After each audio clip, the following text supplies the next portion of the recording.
दे चुके हैं। ये इनकी गलतियां कोताहियां दरगुजर करो, इन पर इस तरह फुहश तोहमतें न लगाओ, या अगर गलती करते भी है तो दरगुजर करो।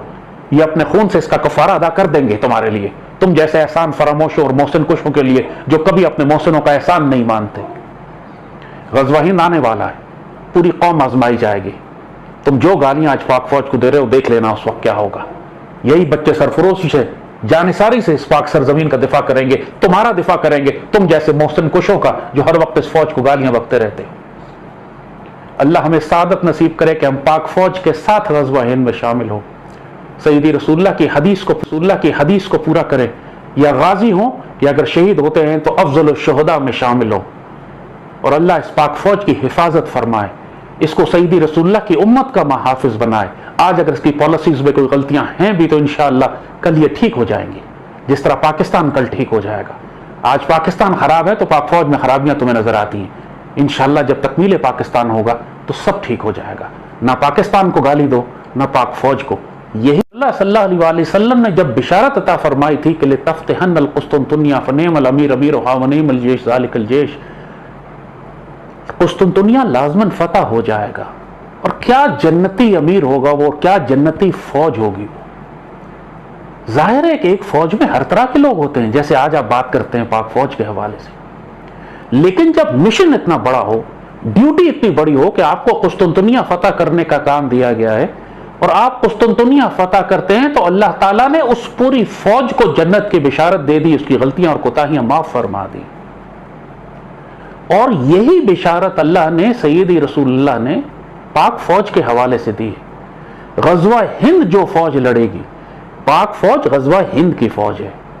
आप घटिया एतराजात इस पर करते हैं कि इसकी पॉलिसीज गलत हैं, तो इसने डीएचए बना लिया, तो इसके अंदर करप्शन आ गई, तो ये लैंड माफियाज हो गए। ये फौज गालियां तुम इस पाक फौज को देते हो, लेकिन तुम्हें अंदाजा है कि अगर ये पाक फौज इस पाकिस्तान से एक दिन के लिए निकाल ली जाए फिर तुम्हारा क्या बनेगा। अगर ये पाक फौज के हमारे नौजवान अफसर और जवान अगर ये छुट्टी चले जाएं या हड़ताल कर दें फिर तुम्हारा क्या बनेगा। आज तक तुमने सुना है कि पाक फौज ने हड़ताल की हो? आज तक तुमने कभी सुना है कि पाक फौज ने कहा कि हम किसी ऑपरेशन में नहीं जाएंगे? पूरी दुनिया में सबसे ज्यादा कैजुअलिटी रेट हमारे यंग ऑफिसर्स का है। पूरी दुनिया में कोई फौज इतने यंग अफसर शहादतें नहीं देती जितनी पाक फौज देती है। क्या मतलब है इसका कि ये हमारे बच्चे आगे बढ़कर जाते हैं पाकिस्तान के दिफा में, सुसाइड मिशन होते हैं, अपने आप को फिदा कर देते हैं जाके। ये गज़वा हिंद की फौज है।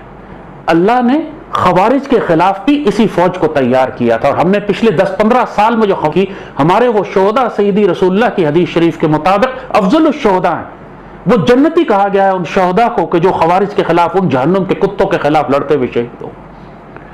और गज़वा हिंद के शोहदा तो अफजल शोहदा कहलाते हैं, इनका मकाम तो बदर के शोहदा के मुताबिक बराबर है। जो कुछ हिंदुस्तान के साथ जब से हिंदुस्तान बना है 1947 से लेकर जो हमारे तसादुम भारत के साथ हो रहे हैं, मुशरिकों के साथ हो रहे हैं, ये गज़वा हिंद की जंगें हैं। और अब जो आखिरी जंग है गज़वा हिंद की वो भी आने वाली है। तुम आज इस फौज का मजाक उड़ाते हो, कल तुम देखोगे कि इसी फौज के हजारों लाखों नौजवान अफसर और जवान शहीद होंगे। ये जाने कुर्बान करेंगे अपनी, ये सरफरोशी से लड़ेंगे भारत के खिलाफ। चाहे रियासत की जो गलतियां कोताहियां हो, चाहे आज फौज की पॉलिसी की कोई गलतियां हो, ये फिर अपने खून से उसका कफारा भी देंगे।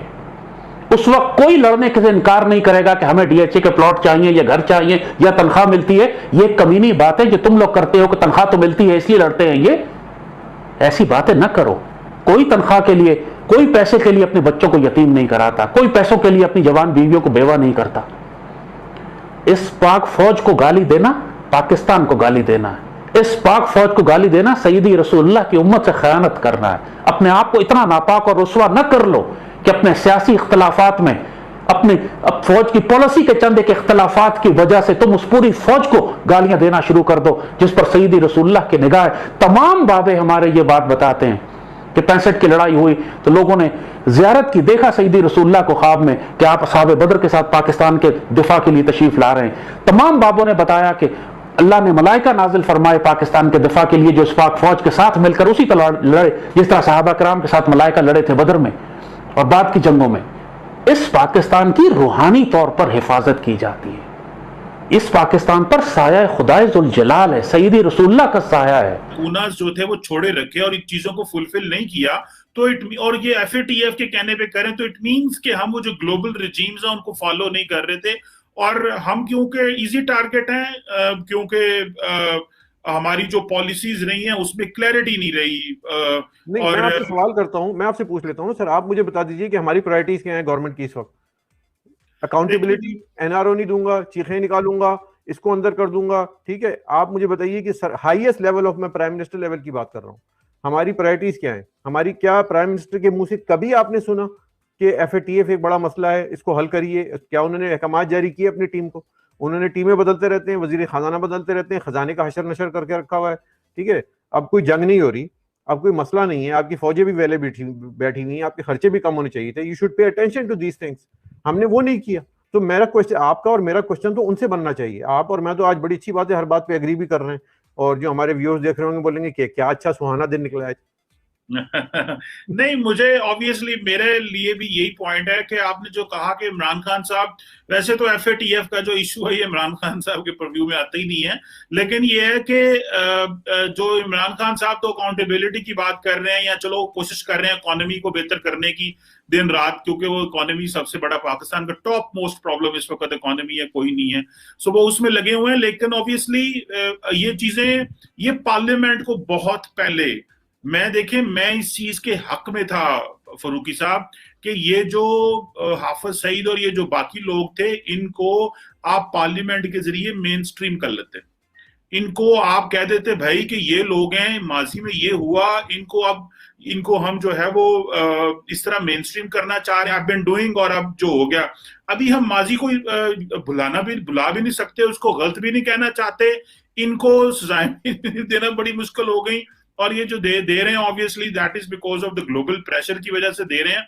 तो ये एक चैलेंज तो ऑब्वियसली। प्रॉब्लम चीमा साहब क्या है? प्रॉब्लम ये नहीं है जो आप कह रहे हैं। पहली बात तो मैं आपसे पहली मरतबा इख्तलाफ भी कर लेता हूँ। चले, आपने फरमाया कि हाफिज सईद को जो है ना मेन स्ट्रीम कर लें। जब हाफिज सईद को आप मेन स्ट्रीम करने को तैयार हैं, आप अपनी पूरी फाटा बेल्ट के लीडरान को, कौमी असम्बली के मेंबरान को, उनको मेन स्ट्रीम करने को तैयार नहीं है। आप अल्ताफ हुसैन को मेन स्ट्रीम करने को तैयार नहीं है, आप बलोचों को मेन स्ट्रीम करने के लिए तैयार नहीं है। जो रिलीजियस एक्सट्रीमिस्ट आपके एपीएस के बच्चों का कातिल है, उसके लिए आप तैयार हैं कि यहाँ इनको मेन स्ट्रीम में ले लो। अच्छा चले, मैं कहता हूँ मेन स्ट्रीम में नहीं ले रहे, किसी को भी नहीं ले, हाफिज सईद को भी नहीं ले, हाफिज सईद के खिलाफ एक्शन भी नहीं ले आप, चलें, लेकिन आप साथ साथ तहरीक लब्बैक पैदा कर देते हैं। आप तहरीक लब्बैक का एक फिनोमेना क्रिएट कर देते हैं, और दुनिया में फिर वो मैसेज आना शुरू हो जाता है, यूरोपीय यूनियन आपके खिलाफ चढ़ दौड़ती है। आप कहते हैं जी फ्रांस नू तहस नहस कर दो, उसके जो सफीर हैं उसको बाहर निकाल दो, उनसे हम पंगा ले रहे हैं। ये चीजें आपकी रियासत को, इमरान साहब जो है वो सिर्फ खजाने के जो है प्राइम मिनिस्टर नहीं है सर, वो पूरे मुल्क के प्राइम मिनिस्टर है। उनके नजदीक ना सिर्फ इंटरनल पॉलिसीज बल्कि एक्सटर्नल पॉलिसीज, खारजा पॉलिसी भी उनकी जिम्मेदारी है। उनकी जिम्मेदारी है कि इस नेशन को चैलेंज क्या है, इस नेशन को सबसे बड़ा चैलेंज एफएटीएफ है, जीडीपी है आपका, दोनों है ना, बराबर के हैं जी। मैं आपसे फरूकी साहब एक चीज जानना चाहता हूँ। मुझे देखें, आपने मेन स्ट्रीम की बात की कि आप एमक्यूएम को कर लें, बलोचों को कर लें, फलां को कर लें। देखिए मुझे बात सुने, हर वो ग्रुप जो रियासत के, स्टेट के एम्बिट में आ जाए, उसके कॉन्स्टिट्यूशन को एक्सेप्ट कर ले और स्टेट की मर्जी के बगैर कोई कदम ना उठाए, कोई वेपन ना उठाए, कोई कुछ ना करे, अगर वो मेन स्ट्रीम होना चाह रहा है, वो माफी मांगना चाह रहा है, तो उसको कर लेना चाहिए। मैं मिसाल दे देता हूँ इसकी आपको। क्या भारत के अंदर कश्मीरी जो हैं, जो लड़के मुजाहिदीन हैं, और उनको क्या इंडियन गवर्नमेंट ये नहीं कहती कि आप वेपन ड्रॉप करके मेन स्ट्रीम हो जाए? कहती है ना, एक बात। दूसरा आ जाए, दूसरी मिसालें देने लगो। क्या पूरी दुनिया और अमेरिका अफगानिस्तान में तालिबान को नहीं कह रहा वेपन ड्रॉप करके हमारे साथ आके, या वेपन भी ना ड्रॉप करो, हमारे साथ आके बात कर लो? कह रहे हैं ना, दो चीजें। मैं आपको ऐसी 20 मिसालें दे सकता हूँ। कोलंबिया में चले जाए, फार्क रेबल्स को मेन स्ट्रीम किया गया, वहां के प्रेसिडेंट ने प्रॉपर पार्लियामेंट से अप्रूवल ली, जो लोगों ने वेपन उठाया, those who want to drop the weapon, they want to embrace the constitution. South Africa में अपार्थाइड था, वहां पे ट्रूथ एंड रिकॉन्सिलिएशन हुआ, जो लोग मेन स्ट्रीम हो गए, कर लेना चाहिए।